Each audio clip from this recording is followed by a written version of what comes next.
ഇപ്പം അടുത്ത റൗട്ട്സിലെ ടോപ്പിക് എന്ന് പറയുന്നത് ഡേറ്റ റൗട്ട്സിൽ കൂടെ എങ്ങനെ ഡേറ്റ പാസ് ചെയ്യാമെന്നുള്ള കോൺഫിഗറിങ് റൗട്ട് വിത്ത് റിസോൾവേഴ്സ് അതല്ലെങ്കിൽ configuring data with passing data in routes. രണ്ട് രീതിയിൽ റൗട്ട്സിൽ കൂടെ നമുക്ക് ഡേറ്റ പാസ് ചെയ്യാം.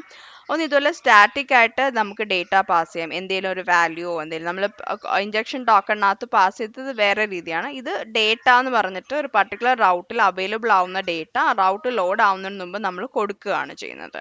അപ്പോൾ നമുക്ക് ആദ്യം സ്റ്റാറ്റിക് റൗട്ട്സ് ഒന്ന് നോക്കാം. ഇവിടെ വന്നിട്ട് app.route.ts വന്നതിന് ശേഷം ഞാൻ ഇപ്പോൾ എടുക്കാൻ പോകുന്നത് student റൗട്ടാണ്.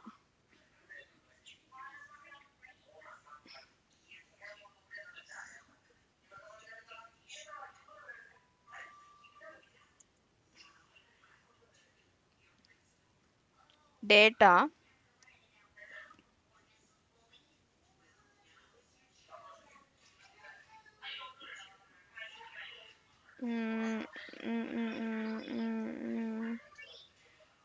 Okay, let be title equal to student page. എന്തെങ്കിലും ഒരു ഡേറ്റ നമുക്ക് പാസ് ചെയ്താൽ മതി. അതല്ലെങ്കിൽ നമുക്കറിയാം ഇതിനകത്ത് കൊടുത്തേക്കുന്ന പോലെ ഒരു അനലറ്റിക്സ് ID ഈക്വൽ ടു 1 2 3 4 എന്ന് കൊടുക്കാം.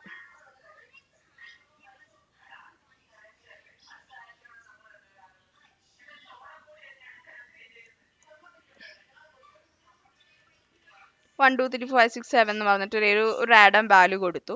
ഇനി സ്റ്റുഡൻറ്റിനകത്ത് വന്നിട്ട് നമുക്ക് ഈ വാല്യൂവിനെ ആക്സസ് ചെയ്യണം. അതെങ്ങനെ ആക്സസ് ചെയ്യുന്നത് വെച്ചാൽ ആക്ടിവിയുടെ റൗട്ട് വഴിയാണ് അവിടെ ആക്സസ് ചെയ്തിരിക്കുന്നത്.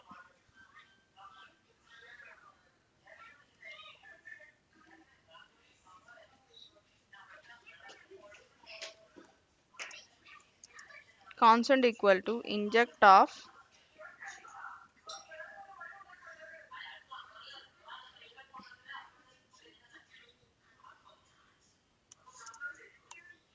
acquire route dot snapshot dot data. അതിനുശേഷം നമ്മൾ എന്ത് ചെയ്യുന്നത് വെച്ച് കഴിഞ്ഞാൽ ഈ ഡേറ്റ നമ്മൾ കൺസോൾ ലോഗ് ചെയ്ത് നോക്കും. Resolve data this dot data എന്ന് പറഞ്ഞ് നമ്മൾ കൺസോൾ ലോഗ് ചെയ്ത് നോക്കുന്നു. ഇവിടെ വന്നതിന് ശേഷം നമ്മൾ നമ്മുടെ യൂസർ ഡോട്ട് 101 പോയി ഇവിടെ അല്ല നമ്മൾ ഇട്ടേക്കും, നമ്മൾ സ്ലാഷ് സ്റ്റുഡൻറ്റിലേക്ക് പോയി സ്റ്റുഡൻറ്റ് ഇട്ടുമ്പോൾ അനലറ്റിക്സ് ID 1 2 2 3 4 5 6 ഒക്കെ എന്ന് പറയുന്നത് നമുക്ക് റിസോൾവ് ഡേറ്റ വന്നിട്ടുണ്ട്. ഇവിടെ വളരെ സിമ്പിൾ ആണ്. നമുക്ക് data resolve inject of activated റൗട്ടിനകത്തുനിന്ന് സ്നാപ്ഷോട്ട് ഓർ ഡേറ്റ എടുത്ത് കഴിയുമ്പോഴത്തേക്കും ഡേറ്റ അവൈലബിൾ ആവും. ആ ഡേറ്റ നമ്മൾ കൺസോൾ ലോഗ് ചെയ്ത് കാണിച്ചു. ഇതാണ് സ്റ്റാറ്റിക് ഡേറ്റ. നമ്മളൊരു സ്റ്റാറ്റിക് ഡേറ്റ എങ്ങനെ ആക്സസ് ചെയ്യാമെന്നാണ് ഇപ്പോൾ പഠിച്ചത്.